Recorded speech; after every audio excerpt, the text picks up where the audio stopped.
પછી થાકી હારીને થાઇરોઇડની ગાંઠો ગળામાં થઈ ગઈ તો મેં ઓપરેશન પણ કરાવ્યું. તો ઓપરેશન કરાવ્યા પછી પણ મને રિઝલ્ટ ન મળ્યું. મને સાંધાની પ્રોબ્લેમ હતી, જોઈન્ટની પ્રોબ્લેમ હતી.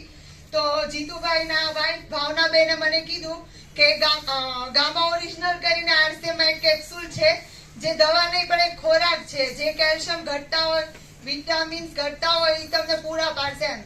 તો 2 વર્ષથી હું દવા તો લેતી જ હતી, પણ મને રિઝલ્ટ ન આવ્યો. તો પહેલા તો મેં ભરોસો ન કર્યો, પણ એને વારંવાર કહેવાથી મેં ગામા લેવાનું ચાલુ કર્યું. પછી મેં કીધું ચલો કઈ નહીં, એક વખત આ ગામા લઈને પણ જોઈ લઉં.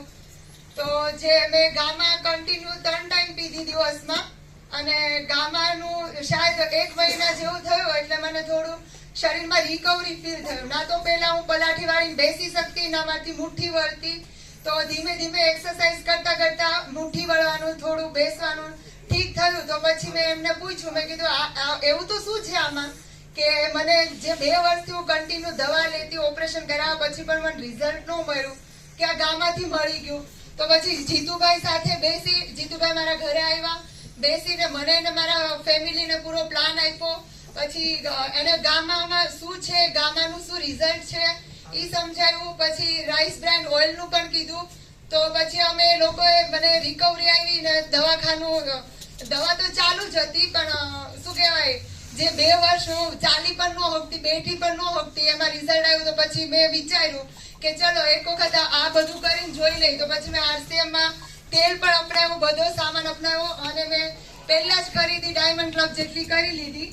અને પછી ધીમે ધીમે મારા ઘરમાં બધાને નાના મોટી પ્રોબ્લેમ તો હતી જ, આપણા બધાના ઘરમાં હોય જ, ગેસ, એસિડિટી, કબજિયાત જેવી બીમારી હોય જ. તો અમે રાઈસ બ્રાન્ડ, પહેલા અમે સિંગ તેલ ખાતા, તો સિંગ તેલ ખાતા ને તો ડાયજેસ્ટ ન થતું શરીરમાં, એટલે ઓડકા ને ગેસની પ્રોબ્લેમ રહેતી. પછી રાઈસ બ્રાન્ડ ઓઇલ અપનાવ્યું ને પછી અમારા ઘરમાંથી પ્રોબ્લેમ વહી ગઈ. હવે અમે બહાર કોઈ ફંક્શનમાં જમીએ કે કઈ કરીએ ને તો ઓડકાર આવે, તો મારી મમ્મી એવું બોલે કે બહારનું તેલ ખાધું તો હજમ ન થયું.